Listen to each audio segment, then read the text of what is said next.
오늘 주시는 말씀은 에스겔 11장 13절에서 25절입니다. 에스겔 11장 13절에서 25절입니다. 이에 내가 예언할 때에 분야냐의 아들 블랴다가 죽기로 내가 엎드려 큰 소리로 부르짖어 이르되 오라 주 여호와 이스라엘의 남은 자를 다 멸절하고자 하시나이까 하니라. 인자야 예루살렘 주민이 내 형제 곧 내 형제와 친척과 온 이스라엘 족속을 향하여 이르기를 너희는 여호와에게서 멀리 떠나라. 이 땅은 우리에게 주어 기업이 되게 하신 것이라 하였나니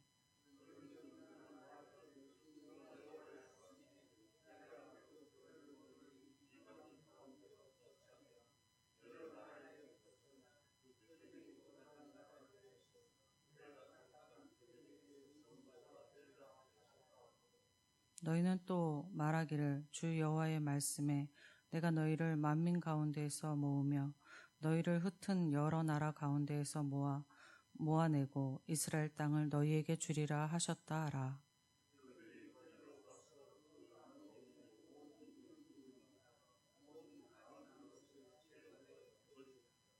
내가 그들에게 한 마음을 주고 그 속에 새 영을 주며 그 몸에 돌 같은 마음을 제거하고 살처럼 부드러운 마음을 주어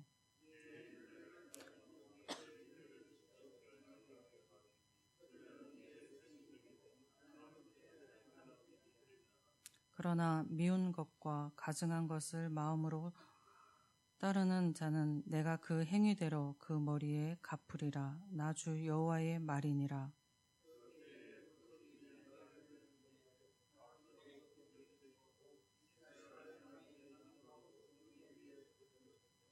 여호와의 영광이 성읍 가운데서부터 올라가 성읍 동쪽 산에 머무르고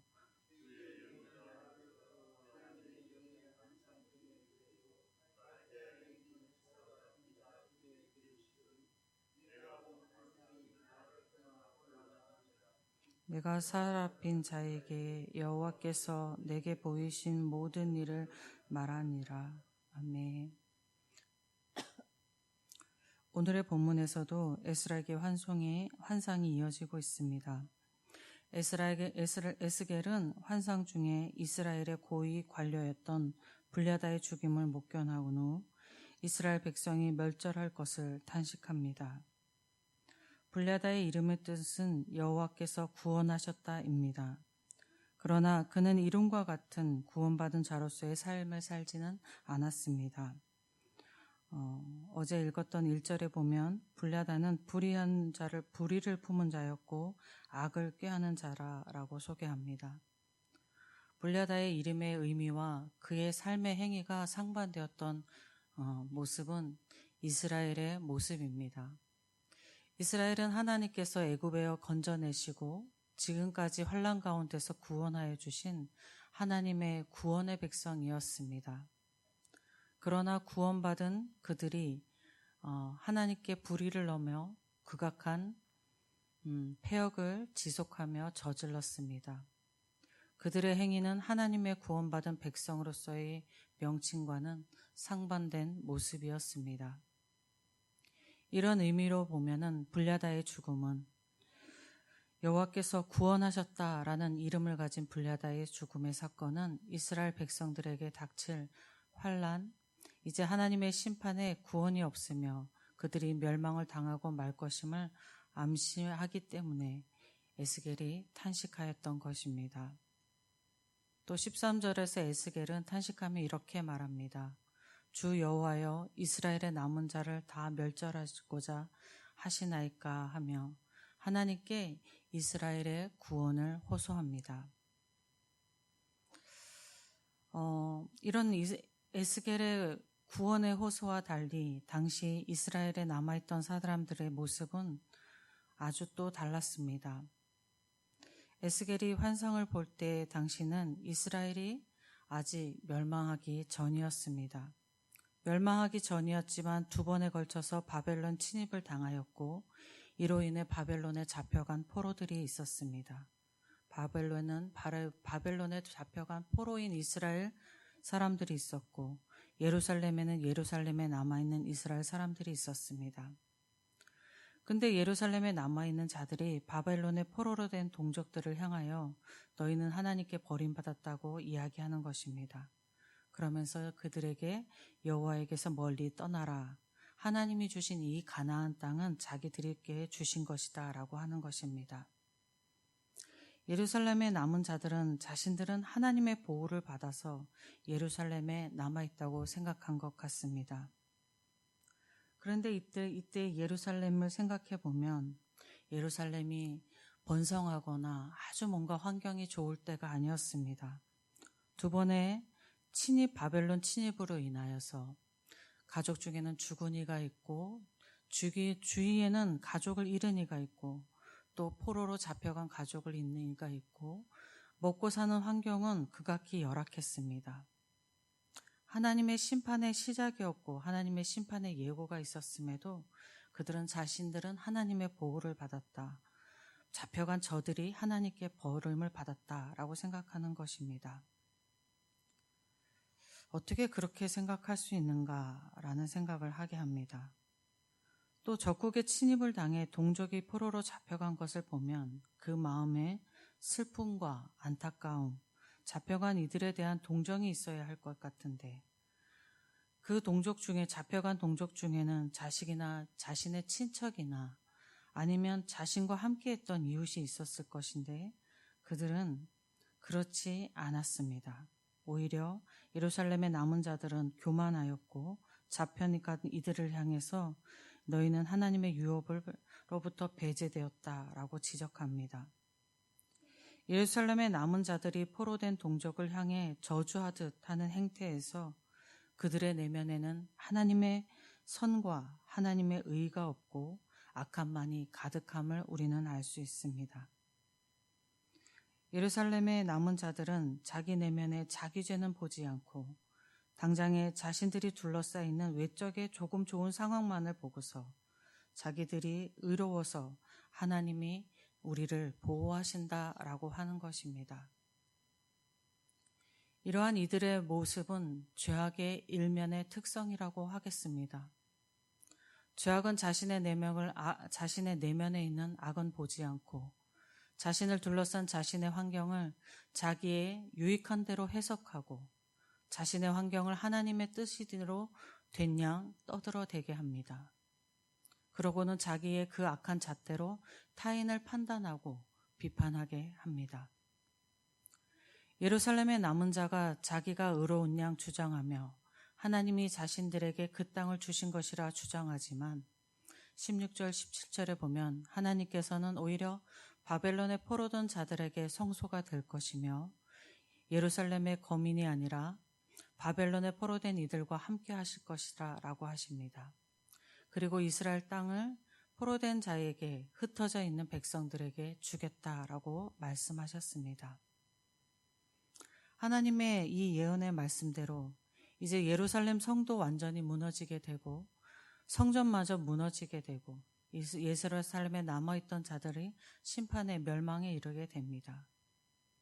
그리고 하나님이 지금 말씀하신 예언의 말씀대로 고레스 왕 때에 바벨론에 포로된 자들이 예루살렘에서 돌아오게 됩니다. 그리고 그들이 예루살렘에 다시 성전을 짓고 거기에서 터전을 잡아 살아가게 됩니다.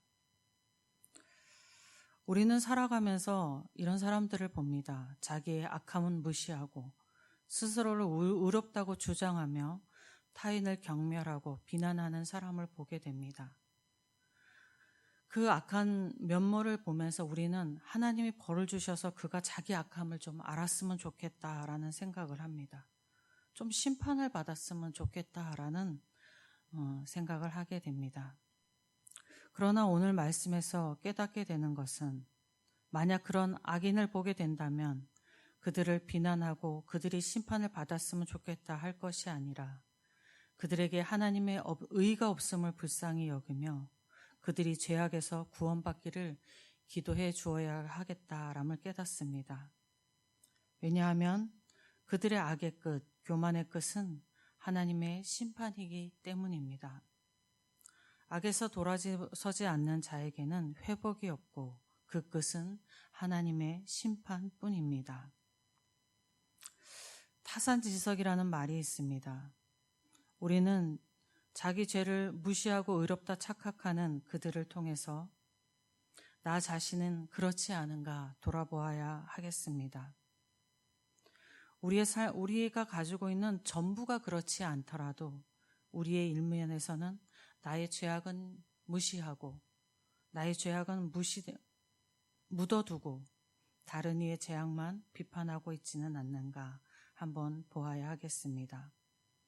그래야 우리가 죄에 무디져서 하나님의 심판의 길로 걸어가지 않게 될 것이라 생각됩니다. 19절 이하를 보면은 하나님께서 바벨론의 포로로 된 이스라엘 백성들에게 새 영을 주시며 그들의 하나님이 될 것이다 라고 말씀합니다. 계속 심판을 말씀하셨던 하나님께서 이스라엘에게 회복하실 회복과 소망의 말씀을 주시는 것입니다.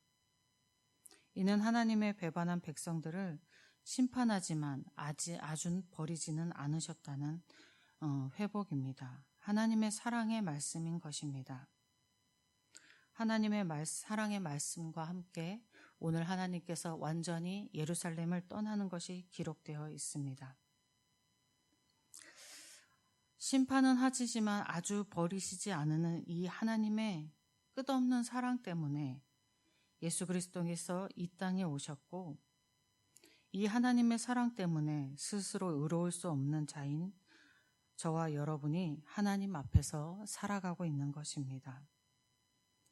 오늘도 이 사랑을 되새기시면서 하나님께 감사하는 하루가 되시기를 바라고 하나님께 찬양 올려드리는 여러분의 하루가 되시기를 주님의 이름으로 축원드립니다. 아버지 하나님 감사합니다. 심판이란 말이 얼마나 두려운지.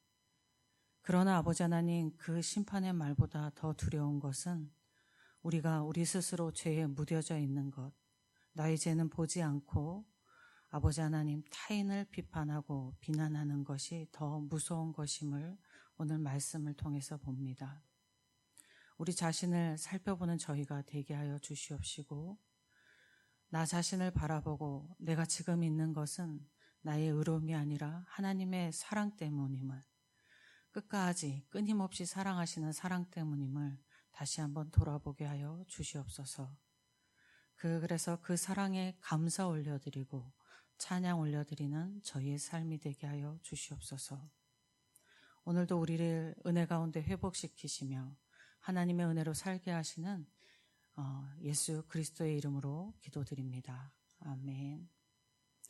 하늘에 계신 우리 아버지의 이름을 거룩하게 하시며 아버지의 나라가 오게 하시며 아버지의 뜻이 하늘에서와 같이 땅에서도 이루어지게 하소서. 오늘 우리에게 일용할 양식을 주시고 우리가 우리에게 잘못한 사람을 용서하여 준 것 같이 우리 죄를 용서하여 주시고 우리를 시험에 빠지지 않게 하시고 악에서 구하소서. 나라와 권능과 영광이 영원히 아버지의 것입니다. 아멘. 오늘 이 시간 기도하실 때에 우리 교회를 위해서 기도하실 때에 내일 있을 예배를 위해서 기도하시고 오늘 유소년부가 양주에서 성경학교를 마치고 캠프를 마치고 돌아오게 됩니다. 안전하게 돌아올 수 있도록 기도해 주시고 교회 학교 다음 세대를 위해서 계속 기도해 주시고 사역자들을 위해서 기도하시고 환우들과 삶의 어려움에 놓여 있는 성도들을 위해서 기도해 주시기 바랍니다. 나라와 예천 지역을 위해서 기도하시고 복음 들고 선교지 땅끝까지 복음 전하는 선교사님들을 위해서 기도하시고 오늘 서로를 위해서 그리고 각자 가지고 나오신 간절하신 기도 제목 가지고 기도하실 때에 주님의 이름 한번 부르고 함께 기도하겠습니다.